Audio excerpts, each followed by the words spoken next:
a reivindicação da Ellen White de autoridade que ela traz para suas palavras, para suas visões, para suas revelações, equiparada à autoridade apostólica, à autoridade de Moisés. E também os próprios adventistas atribuem a ela tal autoridade, tal infalibilidade no que ela declara e escreve. É muito complicado. Então a gente já demonstrou que ela plagiou muitos livros e disse que era dela que ela recebeu de Deus. A gente já mostrou várias profecias que ela fez que não se cumpriram e vários ensinos que são realmente discrepantes, até de ensinos racistas. Ela diz que depois do dilúvio houve relações sexuais entre seres humanos e animais que produziram diversas espécies de animais e inclusive algumas espécies de raças humanas. Um negócio tão absurdo, tão fora de propósito. Isso também denota racismo quando ela diz que pessoas que são brancas não deveriam se relacionar ou se casar com pessoas de cor, como ela coloca aqui. Agora vamos para um outro ponto que é muito complicado do ensino dela quanto ao uso de remédios. Ela combate o uso de remédios. Então ela diz o seguinte: o povo precisa que se lhes ensine que as drogas não curam as moléstias. Ela diz que os remédios não curam nada, e já está provado que eles curam, né? Anos atrás, o Senhor revelou-me que deviam ser estabelecidas instituições de tratamento sem a utilização de remédios. Ela pregou isso dizendo que foi Deus quem mandou, Deus quem disse. Só que a Igreja Adventista hoje tem instituições, tem médicos, tem instituições de saúde e empregam os remédios. Se isso aqui foi mandamento de Deus, e se ela era uma profetisa de Deus infalível, como eles mesmos dizem, afirmam, eles mesmos caem em contradição, não reconhecendo o que ela falou como mandamento da parte de Deus, né? Agora, a lei quanto à alimentação. Toda lei que rege o organismo humano, diz ela, deve ser estritamente considerada, pois é tão verdadeiramente uma lei de Deus como é a palavra da Escritura Santa. Tem que ter a mesma obediência que os 10 mandamentos. E todo desvio voluntário da obediência a essa lei, a lei dos mandamentos, da dieta que ela prescreve, é tão certamente o pecado como a transgressão de lei moral. É um pecado gravíssimo, tanto quanto matar, adulterar, mentir, roubar. Não tem nenhum problema uma pessoa ser vegetariana. Não tem nenhum problema uma pessoa cuidar da sua saúde, evitar doces. O problema é a afirmação dela. Quem come doce, quem faz uma gelatina, um chantilly, ninguém vai ser condenado para o inferno porque comeu um manjar. Ela condena. Esse é o problema. Ela poderia recomendar tudo isso aqui sem nenhum problema. Agora, quando ela diz que Deus está mandando, quando ela diz que se você infringe essa lei, você está culpada da lei, é como matar, é como roubar, é como mentir, e que você vai ser condenado, isso aí é uma mentira grande. Ela atribui a Deus e ela começa a proibir todas essas coisas. Veja só, no tocante ao alimento cárneo, devemos instruir o povo a nele não tocar. O seu uso é prejudicial ao melhor desenvolvimento das faculdades físicas, mentais e morais. Então ela diz que comer carne prejudica física, mental e moralmente. A religião dela não é de Cristo, porque Cristo comia carne. Deus prescreveu, inclusive, que as pessoas, em determinadas festas como a Páscoa, sacrificassem e comessem cordeiro. Quando Deus mandou as codornizes, até carne. As codornizas, a visão que Deus mandou para Pedro. Um lençol com animais que os judeus entendiam serem animais impuros. Porco. Disse, mata e come, não considere impuro aquilo que eu purifiquei. E ainda Paulo fala, quem come carne, come para o Senhor. Quem não come, não coma para o Senhor. Você faz muito bem se você não quer comer carne. Louva a Deus e está tudo de boa, mas não condene aquele que come, porque aquele que come dá graças a Deus e entende que aquele alimento é providência do Senhor e é o sustento para a nossa vida e dá graças ao Senhor. E Jesus fala, veio João Batista, não comia nem bebia e vocês não aceitaram. Veio o Filho do Homem, ele comia carne, bebia vinho, transformava água em vinho, e vocês dizem que ele é um glutão e um bebedor de vinho, um beberrão. Ou seja, João Batista e Jesus jogavam no mesmo time, só que um era a seta e Jesus não era a seta. Jesus estava numa festa. O João Batista nunca foi para festa nenhuma. Então há espaço no reino de Deus para aqueles que vão para os mosteiros. Eu não quero casar, eu quero jejuar e tal. Ou seja, uns são mais de uma linha, outros são mais da outra, eles todos eram de Deus. Pronto.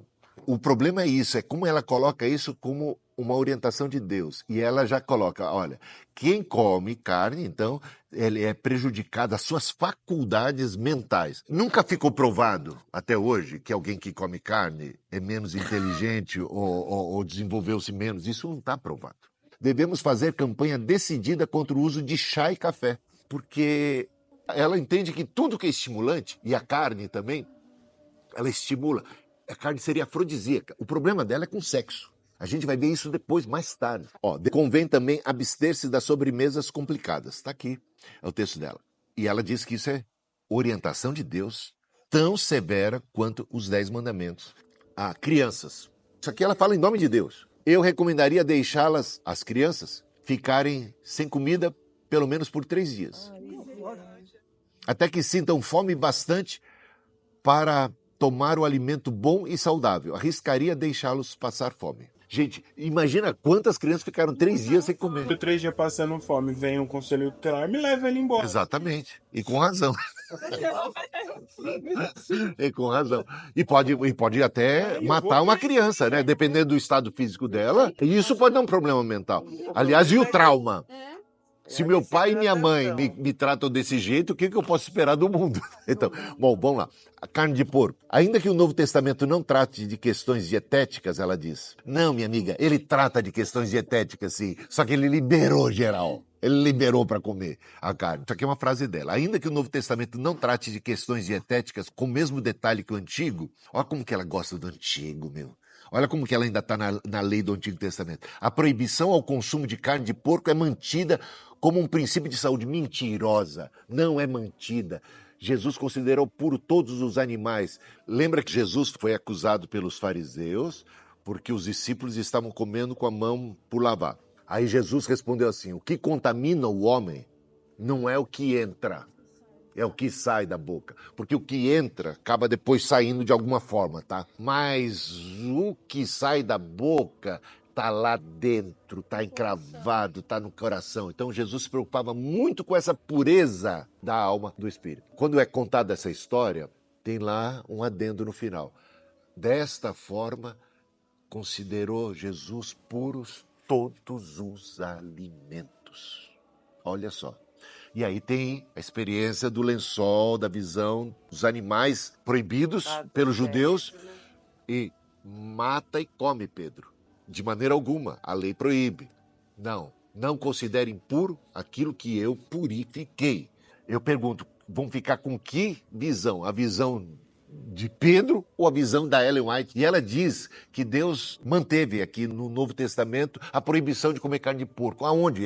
Ele reverteu esse quadro. 1 Timóteo 4, de 1 a 5. Quem quer ler? Ora, o Espírito afirma expressamente que, nos últimos tempos, alguns apostatarão da fé, por obedecerem a espíritos enganadores e a ensinos de demônios, pela hipocrisia dos que falam mentiras e quem tem consciência cauterizada, que proíbem o casamento e exigem a abstinência de alimentos que Deus criou para serem recebidos com gratidão pelos que creem e conhecem a verdade.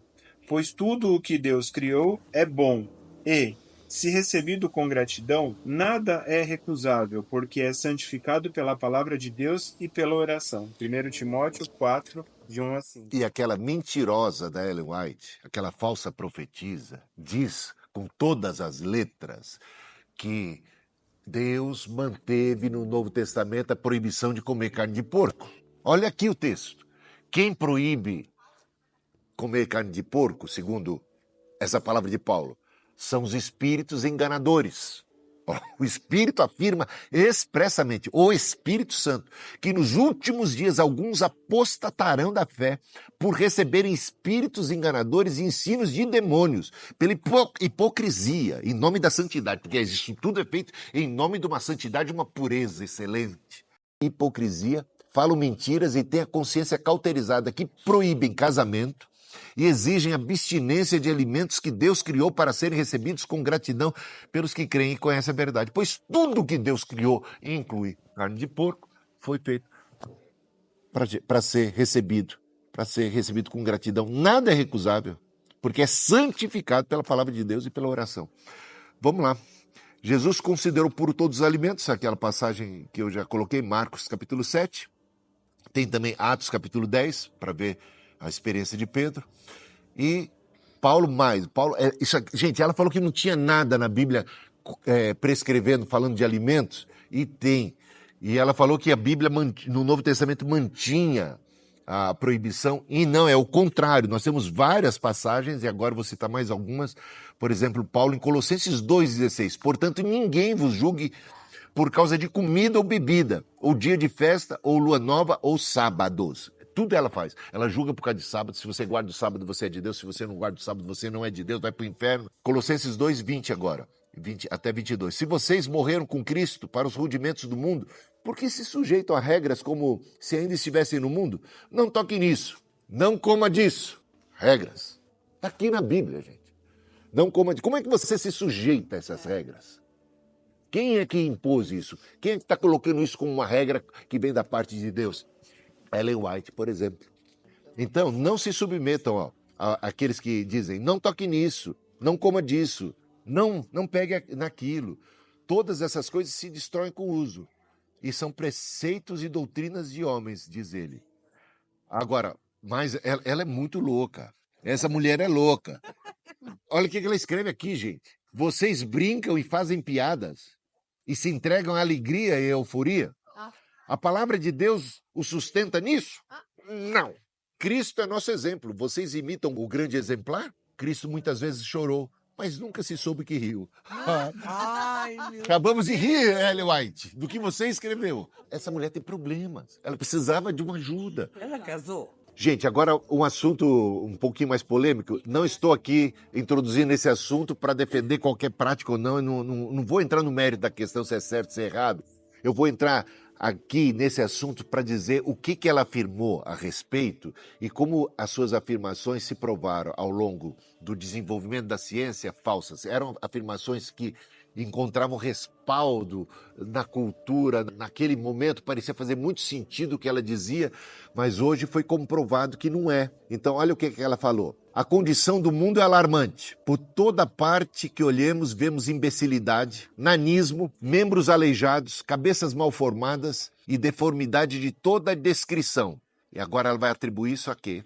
Repare, hábitos corrompidos estão dissipando sua energia e trazendo-lhes enfermidades repugnantes e complicadas. As crianças que praticam a autoindulgência, masturbação, devem pagar a penalidade. Qual a penalidade? Voltemos lá. Nanismo, imbecilidade, aleijados, cabeças deformadas, tudo isso ela atribui à masturbação. Prosseguindo a prática, desde os 15 anos ou mais, a natureza protestará, falosá pagar elevado preço por numerosas dores no organismo, várias doenças tais como indisposição do fígado e pulmões, nevralgias, reumatismo, problemas da espinha, doenças renais e tumores cancerógenos. Dá uma olhada na gama que essa mulher colocou de doenças relacionadas a isso. Essa mulher tem problema na área sexual muito séria. Muito séria. Por isso não comer carne, nada de estimulante, que não sei o quê, nada de delícias, de sobremesas que possam ser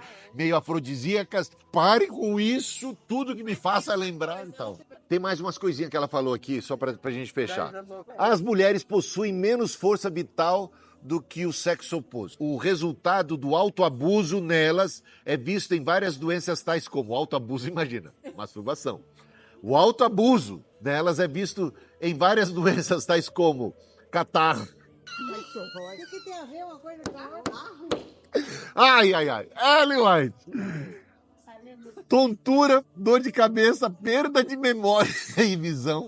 Gente, eu não podia rir porque ela disse que rir É pecado. é pecado. Grande fraqueza nas costas e cadeiras, dores na espinha e, com frequência, queda da cabeça. Meu, ela tem uma imaginação fértil. A mente é a miúde inteiramente arruinada pela prática da masturbação. Porque as mulheres pobrezinhas têm força vital reduzida em comparação aos homens. Vocês, mulheres, nem ousem. Os meninos já estão tendo câncer, nanismo, ficam aleijados. Mas vocês, pior pro lado de vocês. uma coisa? O que a gente fala, muitas vezes, é o que a gente faz. Eu acho que ela tem problema nessas Não é? áreas. Eu tô falando. Isso, aquilo. É espelho. Ela é fissurada nessa questão. Né? Ela está muito vidrada nesse tema do sexo aqui. A mente é a miúde inteiramente arruinada e uma condição doentia prevalece. Estas são práticas tão suicidas quanto apontar uma pistola para o próprio peito. Ela chama isso. Olha o drama que ela causa por causa do lance da masturbação. Entre os jovens, o capital vital e o cérebro são tão severamente sobrecarregados em tenra idade que a deficiência e grande esgotamento, o que deixa o organismo exposto a doenças de vários tipos, mas a mais comum dessas é a tuberculose. Bom, depois disso, gente, se vocês querem acreditar em Ellen White, que acreditem. E é tida por profetisa de Deus, infalível, por parte dos adventistas do sétimo dia. Aí vocês querem saber, por que vocês dizem que eles são seitas? Dá uma olhada nesse cenário. É ou não é seita? Mas é tão absurdo tudo que ela disse aí, que a gente não pode levar a sério realmente.